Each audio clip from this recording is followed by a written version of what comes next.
Hello friends, तो guys आज मैं आपको फोर्टक्स ब्लाउज की कटिंग करना बताऊंगी बहुत ही इजी मेथड से।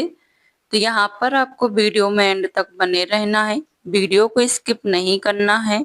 जो भी यहाँ पर सामान की आवश्यकता रहती है वो सामान आपको अपने साथ में रख लेना है, ठीक है। तो यहाँ पर हमने हमारा जो भी सामान था वो साथ में ले लिया है। उसके बाद आपको क्या करना है, वीडियो को स्किप नहीं करना है, वीडियो को बिना स्किप करे आपको वीडियो को फुल देखना है, ठीक है। और जो भी आपको समझ में नहीं आता है तो कमेंट करिएगा, ठीक है। यहाँ पर जो हमने अस्तर लिया है वो डबल फोल्ड में लिया है, ठीक है। तो आपको अस्तर को एक्स्ट्रा नहीं लेना है, कपड़े की आपको क्या करना है, जो आपका अस्तर है उसको आपको जो भी आपकी चेस्ट है उसके साथ में डिवाइड कर लेना है और उसमें आपको 2 इंच प्लस करके अस्तर को डबल फोल्ड करके बिछा लेना है, ठीक है। तो यहाँ पर आपकी जो भी चेस्ट आती है वो आपको यहाँ पर चेक करना है मेजर टिप के द्वारा, इंची टिप से आपको यहाँ पर चेक कर लेना है। तो यहाँ पर हमारी जो चेस्ट है वो है 40, 40 का हम डिवाइड बाय फोर्थ पार्ट करेंगे तो हमें मिलेगा 10 इंच, ठीक है। 10 इंच आपको लेना है और उसमें आपको 2 इंच प्लस करना है जो आपकी सिलाई मार्जिन का रहेगा, ठीक है। तो इस तरीके से आपको ऐसे कोई भी ब्लाउज की आप कटिंग करते हैं ना, तो इसी तरीके से आपको लेना है, ठीक है। तो यहाँ पर हम 10 इंच और 2 इंच आपको प्लस करना है, तो 12 इंच तक, 12 इंच की चौड़ाई तक हम क्या करेंगे, जो हमारा अस्तर है उसको बिछा लेंगे डबल फोल्ड में। वो जो फोल्ड पार्ट है वो आपकी ओर रहना चाहिए, इस बात का आपको ध्यान रखना है। तो यहाँ पर जो हमारे ब्लाउज की लेंथ है वो है 17 इंच, 17 इंच पर आपको मार्क कर लेना है, ठीक है। अब यहाँ पर हम डीप नेक के अकॉर्डिंग शोल्डर रखेंगे, तो आपको यहाँ पर शोल्डर लेना है 5.5 इंच, 5.5 इंच पर आपको मार्क कर लेना है, ठीक है। जो हमने 5.5 इंच पर मार्क किया है, तो यहाँ पर जो हमारी लाइन है इसको हम थोड़ा सा व्हाइट चॉक से डार्क करेंगे ताकि आप लोगों को क्लियर में समझ में आ सके, ठीक है। उसके बाद आपको आर्म होल लेना है 6 इंच, क्योंकि आपकी चेस्ट है वो चेस्ट साइज है वो ज्यादा है, तो आपको आर्म होल यहाँ पर 6 इंच लेना है, ठीक है। 6 इंच हमने आर्म होल ले लिया है। उसके बाद आपको शोल्डर और आर्म होल की लाइन को स्ट्रेट कर लेना है। दोनों लाइन को आपको स्ट्रेट करने के बाद उसके बाद आपको लेनी है चेस्ट। जो भी आपकी चेस्ट है उसमें आपको डिवाइड बाय फोर्थ पार्ट करेंगे तो हमें मिलेगा 10 इंच, ठीक है। 10 इंच पर मार्क करने के बाद आपको 2 इंच सिलाई मार्जिन लेना है और आपको हाफ इंच एक्स्ट्रा लेना है, ठीक है। अब इन्हीं जो हमने सब मार्किंग की है इन सब मार्किंग को आपको आपस में मिला लेना है। अब जो हमने आगे की ओर एक्स्ट्रा लिया है, जो हमारा 4 टक्स डालेंगे तो चेस्ट का जो टक्स रहेगा वो हाफ इंच जितना हमारे लिए डालना पड़ता है, इसलिए आपको भी एक्स्ट्रा लेना है। उसके बाद हम आर्म होल डाउन करेंगे 1 इंच पर, फिर आर्म होल और शोल्डर वाली लाइन को आपस में मिला लेंगे। उसके बाद आपको क्या करना है, आर्म होल की गोलाई करनी है 1 इंच पर, 1 इंच पर हम आर्म होल की गोलाई करेंगे और आपको परफेक्ट गोलाई कर देनी है, ठीक है। यहाँ पर गोलाई आपको बिल्कुल बराबर तरीके से करनी है। जो हमने आर्म होल डाउन किया है ये इसलिए किया है ताकि आपके आर्म होल में झोल नहीं आए। कभी भी ब्लाउज की कटिंग करें तो इसी तरीके से करनी है। तो आर्म होल अगर आप लोग डाउन करेंगे तो आपके आर्म होल में झोल नहीं आएगा, ठीक है। यहाँ पर अब आपको क्या करना है, शोल्डर से नीचे की ओर को मेजर टेप को रखना है, जहां से आपको बेल्ट निकालना है वहां तक आपको मार्क कर लेना है। तो यहाँ पर हम जो बेल्ट का निकालने का जो मार्क करे हैं वो करे हैं 13 इंच पर, ठीक है। जो 13 इंच है, ज्यादातर लेडीजों की जो चेस्ट रहती है वो 13 इंच चेस्ट के जस्ट नीचे ही आता है, ठीक है। इसलिए हमने यहाँ पर 13 इंच लिया है। 13 इंच हमने ले लिया है। उसके बाद आपको क्या करना है, निप्पल पॉइंट लेना है, शोल्डर से मेजर टेप को रखना है नीचे की ओर, यहाँ पर निप्पल पॉइंट लेना है, ठीक है। उसके बाद आपको क्या करना है, जो आपका बेल्ट है इसका आपको कहीं भी छांटना बांटना नहीं है, जो भी एक्स्ट्रा है ये हमारा मार्जिन सहित निकल के आता है। तो यहाँ पर हमारा 1 इंच इसमें प्लस है, बेल्ट हमें चाहिए 3 इंच की, ठीक है। तो यहाँ पर आपको बेल्ट में कोई भी डाउट लगता है तो कमेंट करिएगा, ठीक है। पहले भी मैंने 4 टक्स ब्लाउज की हमारी जो है ना हमने कटिंग की वीडियो डाल रखी है जिसमें आप लोगों ने बहुत अच्छा प्यार दिया हमारे लिए। अब इसमें आपको क्या करना है, जो भी आपकी कमर है उसमें आपको डिवाइड बाय 4th पार्ट करना है, तो यहाँ पर 8 इंच आया है और सिलाई मार्जिन लेना है 2 इंच। अब बेल्ट में आपको बस इतनी ही मार्किंग करनी है, यहाँ पर प्लस नहीं करना है आपको बेल्ट में, ठीक है। अब जो बेल्ट के ऊपर हमने लाइन खींची थी वहां पर आपको टक्स विड्थ लेनी है 3.5 इंच, ठीक है। अब आपको लेना है निप्पल पॉइंट, तो यहाँ पर हम जो निप्पल पॉइंट रखेंगे वो रखेंगे 10.5 इंच, ठीक है।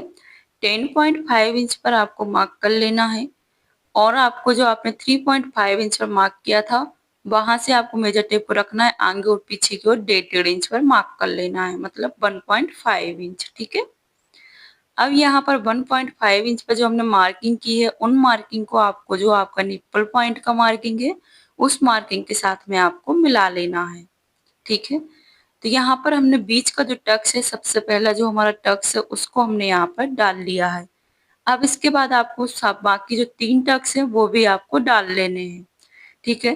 तो यहाँ पर हम टक्स को डाउन करेंगे सबसे पहले 0.5 इंच पर, ठीक है। इससे आपका टक्स जो है ना बहुत बढ़िया फिटिंग के साथ बैठेगा, ठीक है, और बेल्ट भी आपका बढ़िया तरीके से स्टिच होकर रेडी हो जाएगा, ठीक है। तो यहाँ पर आपको ऐसी लाइन को मिला देना है थोड़ा सा क्रॉसिंग में। फिर आपको क्या करना है, जो हमारी साइड वाइज लाइन है तो यहाँ पर आपको चौक से डार्क कर लेना है जो हमने 0.5 इंच डाउन किया हुआ है, ठीक है।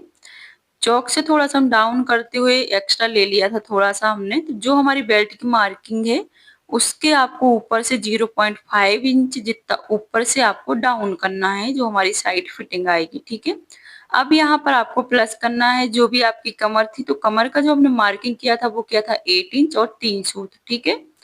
अब यहाँ पर जो हम टक्स डालेंगे वो हमारे टक्स की विड्थ टोटल वो है 3 इंच, ठीक है। तो 3 इंच आपको आगे की ओर लेना है, मार्क करना है और अब आपको लेना है सिलाई मार्जिन 2 इंच, ठीक है।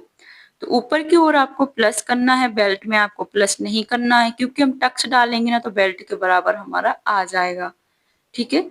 साइड वाली जो लाइन थी उसको भी हमने स्ट्रेट कर लिया है चेस्ट और कमर की। अब यहाँ पर आपको टक्स लेना है 2 इंच पर, आपको जो आपने 2 इंच पर मार्क किया है वहीं से आपको रखना है, फिर से 2 इंच पर मार्क कर देना है, ठीक है। अब यहाँ से आपको लेना है वापस फिर से 2 इंच पर मार्क करेंगे हम। 2 इंच पर मार्क करने के बाद आपको जो आपके टक्स हैं उनको आपको स्ट्रेट कर लेना है, ठीक है। टक्स को आपको बराबर मिला लेना है और जो हमारा साइड वाला टक्स रहेगा आपको नीचे बेल्ट की तरफ से 2.5 इंच तक लेना है और यहाँ पर आपको लाइन को मिला लेना है। अब इन लाइन को हमने जो हमारी टक्स थी वो भी हमने यहाँ पर डाल ली है। टक्स डालने के बाद आपको यहाँ पर क्या करना है, जो आपका नेक है गला, ठीक है, तो शोल्डर पर आपको नेक विड्थ लेनी है सबसे पहले 2.5 इंच, ठीक है। 2.5 इंच पर मार्क करने के बाद आपको लेना है 0.5 इंच जो आपकी सिलाई में जाएगा। फिर आपको वहीं से मेजर टेप को रखना है और 6.5 इंच पर मार्क करना है नेक लेंथ, ठीक है। फिर आपको यहाँ पर नेक विड्थ लेनी है 3 इंच, ठीक है। 3 इंच पर आपको मार्क करना है और यहाँ पर हम थोड़ा सा बताना भूल गए थे तो आपको हमने जूम करके दिखाया हुआ है, ठीक है। तो यहाँ पर आपको लाइन को कर लेना है स्ट्रेट। अब गले की गोलाई हम करेंगे 1 इंच पर, फिर भी हमने हाथ से किया है लेकिन हम आपको नाप के बताएंगे, फिक्स हमारा 1 इंच ही आएगा। तो यहाँ पर हम 1 इंच पर गले की गोलाई कर लेंगे। यहाँ पर जो गले की गोलाई है आपको इसी तरीके से लेना है जैसे मैंने गले की मार्किंग की हुई है, इससे आपका जो गला है परफेक्ट शोल्डर नहीं गिरेंगे, ठीक है। अगर आपका डीप नेक है तो आपको शोल्डर डाउन करना है गले की साइड को, अगर बोट नेक है तो आपको शोल्डर डाउन करना है आर्म होल की साइड को, ठीक है। तो यहाँ पर हमने जो शोल्डर डाउन किया है वो किया है गले की साइड को, ठीक है। अब इसकी हम करेंगे कटिंग, तो आपको कटिंग कर लेना है सबसे पहले जैसे आपने मार्किंग किया है, जो बीच वाली लाइन है उसके ऊपर से आपको कट करना है, ठीक है। अब बेल्ट को हम यूं ही साइड में कर देंगे। उसके बाद आपको क्या करना है, जो आपकी फिटिंग वाली लाइन है जो आपने मार्जिन लिया था उसकी कटिंग कर लेनी है। और यहाँ पर आपको आर्म होल की कटिंग करते समय ध्यान देना है, जो आपने आर्म होल डाउन किया है उसकी कटिंग जो आपकी मार्किंग है बिल्कुल मार्किंग के ऊपर से आपको करनी है, ठीक है। तो यहाँ पर हमने कटिंग जो भी एक्स्ट्रा फैब्रिक था कटिंग करने के बाद उसको साइड में रख देना है। साइड में रखने के बाद अब यहाँ पर जो भी आपने टक्स डाले हुए हैं उनमें आपको छोटे-छोटे से कट लगा लेने हैं और गले की यहाँ पर कटिंग कर लेनी है। ठीक है? तो ये क्या है, हमारी जो हैवी चेस्ट साइज का जो ब्लाउज रहता है उसमें आपको टक्स अच्छा खासा डालना रहता है, नहीं तो जो आपका ब्लाउज है ऊपर की ओर चढ़ता है। तो आपको टक्स अच्छा डालना है, कम से कम 3 इंच 2.5 इंच तक का टक्स आपको लेके ही चलना है। ठीक है? अब यहाँ पर हम आपको बताएंगे बेल्ट की कटिंग। बेल्ट की कटिंग आपको स्ट्रेट कट करना है, ऐसे डाउन टाइप में नहीं रखना है। ठीक है? वो तो मैंने जो हमारा ब्लाउज ऊपर का पार्ट था उसको मैंने डाउन किया था, तो इसको भी साथ में डाउन हो गया था। अब इसको हम क्या करेंगे, जो भी एक्स्ट्रा है उसको हम कट कर देंगे। लाइन को सबसे पहले स्ट्रेट करना है आपको, स्ट्रेट कर लेंगे, बिल्कुल सीधा रहना चाहिए आपका लाइन। जो आपका जो कॉर्नर है अपनी ओर, ठीक है, वहां पर आपको जरूर ये करना है, थोड़ा सा ऊपर की ओर कॉर्नर निकालना है, थोड़ा सा। ठीक है? 2 सूत या 3 सूत बराबर। फिर इसकी आपको स्ट्रेट कटिंग कर लेनी है। स्ट्रेट कटिंग करने के बाद आपको यहाँ पर जो आपने सिलाई मार्जिन लिया था वो भी आपको यहाँ पर कट कर देना है, सिलाई मार्जिन से जो एक्स्ट्रा था फैब्रिक। ठीक है? नहीं तो आप लोग सिलाई मार्जिन कट कर दें। ठीक है? अब यहाँ पर आप लोग देख सकते हो, पहले तो आपने सोचा होगा बेल्ट तो बहुत छोटा कट किया है, लेकिन हमारा जो हम टक्स डालेंगे उसके बाद हमारा जो बेल्ट का है ना नाप, जो हमने बेल्ट की कटिंग की हुई है बिल्कुल परफेक्ट की हुई है। आप लोग को तो इतना समझ में आ ही गया होगा। ठीक है? तो यहाँ पर जब भी हम टक्स डालेंगे तो हमारा जो बेल्ट है ना बिल्कुल परफेक्ट बैठेगा। ठीक है? तो इस तरह से आपको 4 टक्स ब्लाउज की कटिंग करनी है। आपको जो भी समझ में नहीं आया हो तो प्लीज़ कमेंट करिएगा। अगर चैनल पर नए हैं तो प्लीज़ चैनल को सब्सक्राइब करें। Thanks for watching. Bye bye guys.